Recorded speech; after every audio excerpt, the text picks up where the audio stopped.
اعوذ باللہ من الشیطان اللعین الرجیم بسم اللہ الرحمن الرحیم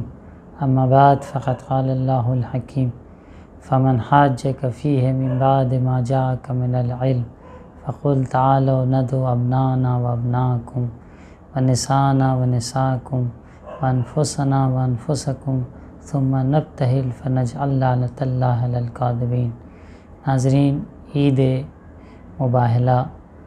جو اہل بیت علیہ الصلوۃ والسلام سے مخصوص ہے اور اہل بیت اور پنجتن کی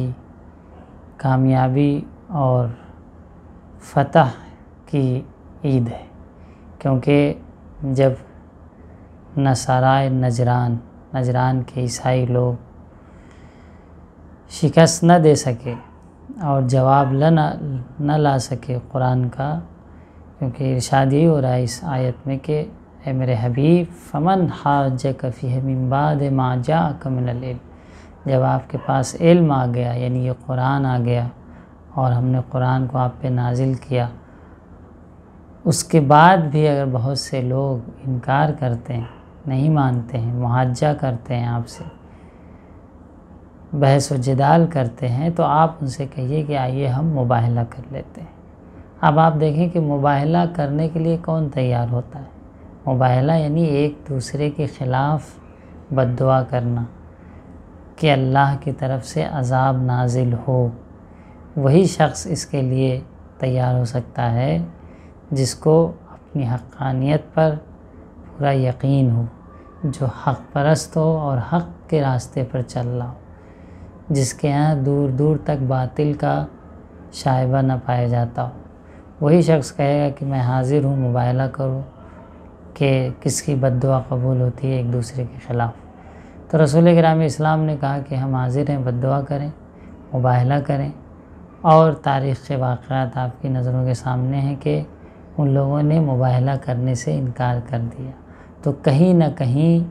ان کے دل میں یہ پایا جاتا تھا کہ ہم باطل پر ہیں، اگرچہ وہ یہ سوچ کے آئے تھے کہ ہم حق پر ہیں اور ہم مباہلہ کریں گے، لیکن حقانیت اہل بیت کے سامنے ان کا عقیدہ، ان کا یقین جو یقیناً باطل عقیدہ تھا، وہ پھیکا پڑ گیا، کیونکہ باطل کہیں نہ کہیں اپنا چہرہ دکھا دیتا ہے۔ انسان لاکھ یہ سوچے کہ جو میرا عقیدہ ہے وہ صحیح ہے، اگر اس عقیدے میں کہیں نہ کہیں کمی پائی جاتی ہے تو وہ ظاہر ہو جاتا ہے۔ ایسے ہی نصارائے نجران کے ساتھ ہوا، وہ عقیدہ رکھتے تھے کہ ہم حق پر ہیں، تبھی انہوں نے قبول بھی کیا کہ ہم آپ سے مباہلہ کریں گے، لیکن آخر میں انہوں نے کیا کہا کہ ہم ایسے سچے چہرے دیکھ رہے ہیں، یعنی انہیں یہ اطمینان ہو گیا کہ ان کی صداقت کے آگے ہماری صداقت کم رنگ ہے،